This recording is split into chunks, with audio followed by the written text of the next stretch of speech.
بەڕێز هیوا عەلی گوتەبێژی وەزارەتی کشتوکاڵ و سەرچاوەکانی ئاوی حکوومەتی هەرێمی کوردستان لە هەولێر ڕاستەوخۆ میوانی کوردستان 24 کاکی وا زۆر سپاس بۆ ئامادەبوونت. سەرەتا پێم بڵێ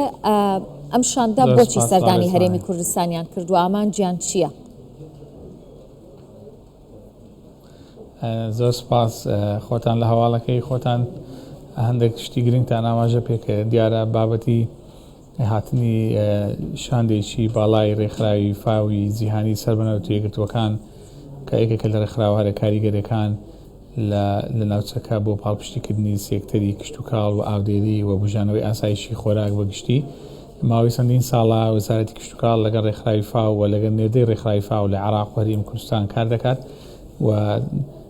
هاتنێکی گرنگە ئەم بابەتات ئەگەر ببینین لەسەر ئاستی پرۆتۆکۆڵی کۆبنەوە لەگەڵ بەڕێز سەرۆکی هەرێمی کوردستان و ئەنجومەنی وەزیران و لەگەڵ بەڕێز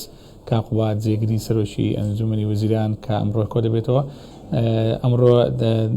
دوای نیوەڕۆ کۆبنەوەیکی باڵای و تایبەت هەیە لەگەڵ بەڕێزانی وەزارەتی کشتوکاڵ بە ئامادەبوونی وەزیری کشتوکاڵ و تیمی تایبەت و تەکنیکی هەردوو لامان. دیارە ڕێکخراوی فاو لە ئەرزی واقع لە هەرێمی کوردستان کۆمەڵی پرۆژە و کار و چاڵاکی گرنگی هەبووە، دەیان پرۆژەی گرنگی لە کوردستان ئەنجام داوە و ئامانجی هاتنەکە جەختکردنەوەی لەسەر بەدووادا چوون بۆ ئەو پرۆژە و داواکاری و ڕێکارانەی کە لە ماوەی ڕابردوو فاو لە عێراق و هەرێمی کوردستان کردیتی، چونکە دوێنێش فاو لەگەڵ حکوومەتی عێراقی سەرۆکوەزیرانی عێراقی بەڵێ پرسیاری ئەوەم کرد کاکی وایانی هەواهەنگی ئێوە بەتایبەت وەکو وەزارەتی کشتوکاڵ لەگەڵ ڕێکخراوی فاو بەهێزە؟ بەڵێ ئێمە پەیوەندیەکەمان زۆر بەهێزە و ئەوەی کە گرنگتری دەکا بوونی بەڕێوەری گشتی ڕێکخراوەکەی کە ڕاستەخۆ لێرەیە بۆی هەمانجیەکان بەهێزکەین. تەمان کۆمەڵی خاڵی گرنگ و بەرەو پێچوونی زۆر هەیە. وەزارەتی کشتوکاڵ پرۆژە و درافتی خۆی پێشکەشکردیە بۆ مەبەستی پاڵپشتیەکانی فاو بۆ هەنگاوەکانی گۆڕانکاری کەشوهەوا و بەڵێ پاڵپشتیەکانیان ئەتوانێت چی بێ؟ ڕێکخراوی فاو ئەتوانێت چی بۆ هەرێمی کوردستان بکات؟ بەڵێ ڕێکخراوی فاو شتی زۆر گرنگی کردووە لە مێژووی عێراق و هەرێمی کوردستان. بۆ نمونە ئێستا پرۆژەیەک تەقدیم کراوە بۆ مەسەلەی بە دیجیتالکردنی ڕووپێوی و داتا و زانیاریەکانی وەزارەتی کشتوکاڵ و کاروبارەکانی تایبەت بە جوتیاران و خاوەن پرۆژەکان و لە بواری ئاژەڵداری بە هەمان شێوە داوا کراوە لە پاڵپشتی هەوڵەکانی وەزارەت دەکەن بۆ ڕوبەڕبوونەوەی نەخۆشیە گوازراوەکان لە ئاژەڵەوە بۆ مرۆڤ لە ماوەی ڕابردوو لەگەڵمان دابوونە و لە هەمان کاتدا ئێستا داوامان کردووە کە ڕۆڵیان هەبی لە کاراکردنی سنتەرەکانی توێژینەوە و ڕێنمایی کشتوکاڵ و ئاشناکردنی جوتیاران بە تەکنۆلۆژیای پێشکەوتوو و داوامان کردووە کەوا گرنگی زیاتر بدرێ بە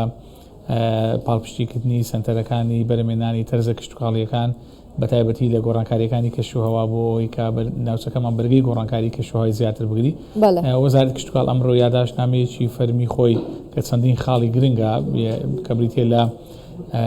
پاڵپشتیەکانی فاو بۆ پرۆژەکانی ئاودێری و ئامێر و کەروپەرە کشتوکاڵیەکان و کاراکردنی سنتەرەکانی تاقیگەی پشکنینی پزیشکی ڤێتەرنەری بواری هەنگەوانان و هەنگ و کاراکردنی سنتەرەکانی ڕاهێنان وەکو باسمان کرد. ئەمانە پاکێجێکە کە لە ڕابردوو وەزارەتی کشتوکاڵ پێشکەشی کردیە و ئێستا فاو خۆشی بەیانی پرۆژێکی گرنگی ئاودێری سەپۆرت دەکا کە خودی تیمەکە لەگەڵ وەزارەتی کشتوکاڵ بەسەری دەکەن کەناڵی ڤاپۆرە کە بریتێ لە گواستنەوە لە شەمامکە پرۆژەکە لە هەولێر لە ناوچەی دەشتی شەمامک دەبێت کە پرۆژێکی گرنگ و استراتیژی گواستنەوەی گرنگیەکەی چییە ئەم پرۆژەیە؟ توانی کەمێک لە وردەکاریەکەمان پێ بڵێیت؟ بەڵێ گرنگیەکەی ئەوەیە کە بە شێوەیەکی زانستی و ئەکادمی چاودێری ڕۆژی دۆخی کشتوکاڵکردن و ئاودێری دەکرێت و بە شێوازی تەکنۆلۆژیای زیرەک کەمترین ئاو بەکاردێ بۆ زۆرترین بەرهەم. ئەمە دروشمەکەیە کە خۆناغی باشی بڕیوە کادیرەکان هەموو ڕاهێنانیان پێکراوە هەمانجی کراوە. نوێنەراتی ڕێکخراوی فاو لە عێراق و ئەو تیمەی کە لە ڕۆماوە هاتوون بەیانی سەردانی مەدانی پرۆژە دەکەن بۆی کەوا بگەنە ئەو دیراسەیە کە پێویستە لە خۆناغی ئەزمموونیەوە بۆ جوتیاران جێبەجێ بکرێ. ڤاپۆرێکێکە لە پرۆژەکان کە لەسەر ئاسی عالەم بۆ بەکارهێنانی کشتوکاڵی زیرەک بەکاردێ. دیارە خۆت لە بەڕێستان لە کەناڵەکەتان باسی ئەوتان کرد کە لە دیدار لەگەر بەڕێز سەرۆکی هەرێم جەخت لەسەر خاڵێکی گرنگ کراوەتەوە. تەمان لەگەر هەموو دیدارە فەرمیەکانی حکوومەتی هەرێمی کوردستان و وەزارەتی کشتوکاڵی جەخت دەکرێتەوە لەسەر ئەوەی کەوا فاو ڕۆڵێکی کاریگەری هەبوو لە ڕابردوو و ئێستا زەخت دەکەینەوە کە فاوتەرکیز بخاتە سەر ئەو پلانە دارایی و تەکنیشیانی کە هێتی بۆ هەرێمی کوردستان چونکە ئێمەش لە ناوچەیەکینکەوە زیانمەندین بە گۆڕانکاریەکانی کەشوهەوە. باسیەوەت لەگەڵا بکەم ئاستی کاریگەری گۆڕانکاریەکانی کەشوهەوە وشکە ساڵی لەسەر کەرتی کشتتوکاڵ چەندە و کام ناوچە زیاتر کەوتونەتە ژێر کاریگەریەکانی وشکە بەتاکید ئاستەکەی کاریگەریەکەی زۆرە کاریگەریەکەی زۆرە دەبینین ئێستا سەبر کە نزیک دەبینەوە لە ناو وەرزی گەرما و بەرزبوونەوەی پلەی گەرما کاریگەریەکانی لە دابەزینی ئاستی ئاوی ژێرزەوی لە کامبوونەوەی ئاستی سەرچاوی ئاوی بەندا و پرۆژە ئاودیری پۆندەکان لە بەربوومی سێنراوی دانەوێڵەی زستانە کە بەشی زۆری ئەو گەرمانەی بە دانەوێڵەی چاندرابوون و احتیمال لە سەبارانی سروشتی دەکرا وەکو پێویست نەبوو یاخود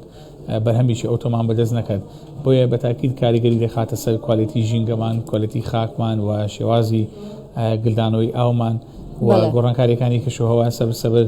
دەرکەوتە و ئامانجەکان بەر ئامانجەکانی خێراتر دەبێتن ئەو جوتیارانەی کە بەهۆی ساڵی گەرمەکانیان دروێنە نەکرد هیچ چاوکاریەک یاخود قەرەبووکردنەوەیەک هەیە بۆ جوتیارانە؟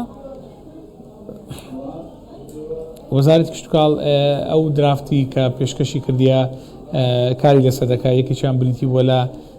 وەکو پاڵپشتێکی ڕاستەخۆ بۆ بابەتی وشکە ساڵی و زیانەکان و هاندانی جوتیاران لە گۆڕانکاریەکانی کەشوها بریتی وەلا یەکەم دابینکردنی بنەتۆ و تەرزی پێشکەوتوو کە لە مانجی دالێکی 2 تا 15دا دەست پێ دەکات خودی بەڕێزوەزی ڕایگەیاندووەکە پاڵپشتی دابینکردنی جوتیاران بۆ بنەتۆ ئەمساڵ 10,000 تۆن بنەتۆی پێشکەوتوو دابین دەکرێت بە پاڵپشتی ڕاستەخۆی وەزارکە هاوکاریەکە نزیکەی 160 نرخی ئەو تەرزانەیە. لە هەمان کاتدا لەگەڵ وەزارەتی کارەبا لە هێڵداین بۆ کەمکردنەوەی کردی کارەبا و دابینکردنی کارەبای زیاتر بۆ جوتیاران جگەلەوە لەگەر ئەو ڕێکخراونە دەوڵەتیانی کەدا شتێک گەیشتمان هەیە زەختمان کردەوە بۆ مەسەلەی هێنانەکایی ئەو ئامێر و کەلەپەلە پێشکەوتووە کشتتوکاڵیانەی کە لە جیهاندا هەیە سەرباری ڕاهێنانی جوتیاران بۆ ئامادەبوونیان لە قۆناغی گۆڕانکاریەکانی کەشوهەوا هەموو ئەو شتانی کە هەیە هەروەها چاسەکردنی کێشەی بە بازاڕکردنی گەنم بەداخەوە چەندین ساڵە ئێمە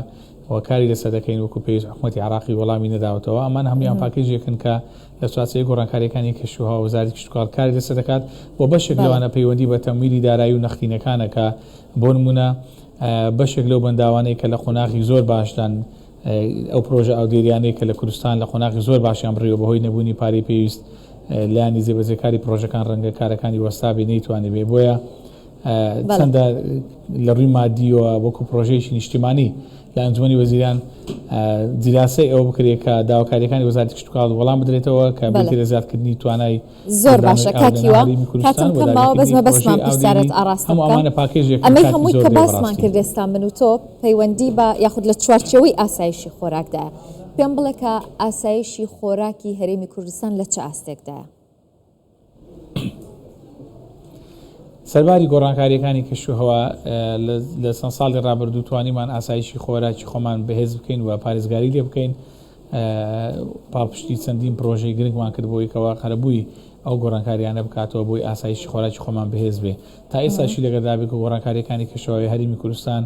دەتوانێت لە بەرهەمهێنانی ناوخۆی ئیکتیفا بکە لە مۆسوم و پێگەیشتن و لە سێکتەری ئاژەڵداری لە سێکتەری پەلەوەری تا حدێکی زۆر باش ئیکتیفامان کردیە. ڕاستە لە سێکتەری کە بەروبوومی دانەوێڵەی ناوخۆی ڕەنگە وەکو پێویست نەبین بەهۆی نەبوونی بارانی پێویست بەڵام هێشتان ئاسایشی ناوخۆی هەرێمی کوردستان بە بەراورد بە شارەکانی ناوەڕاست خواری عراق بۆ زۆر لە مەترسیدانیە و بە بەردەوامی زەختی لێ دەکرێتەوە. چەندین پرۆژەی استراتیژی پێشکەوتوو هەیە کەوا بەرهەمهێنان زیاد دەکەن لە ناوخۆ بەڵام تا ئێستا نەگەیشتونە ئەوەی کە بەڵێن ئاسایشی ناوخۆی هەرێمی کوردستان ئاسایشی خۆراکمان ئاسایشی ئاومان بە زۆرێک لە مەترسیەکە کارەساتی وا بڕێوەیە. بەڵام مەترسیەکان لە سەرماندا تێپەڕ نەبوون. گۆڕانکاریەکانی کەشوهەوا کاریگەری و مەترسیەکانیان هەر زۆرە. چاندی تەرکیز بخەینە سەر ئەوەی کەوا پێگەی ئاسایشی خۆراکی خۆمان و ئاسایشی ئاو پارێزگاری لێ بکەین بەڵام تەنها وەزارەتی کشتتوکاڵ نییە وەکو یە ڕەهەندێکی یەکلایەنە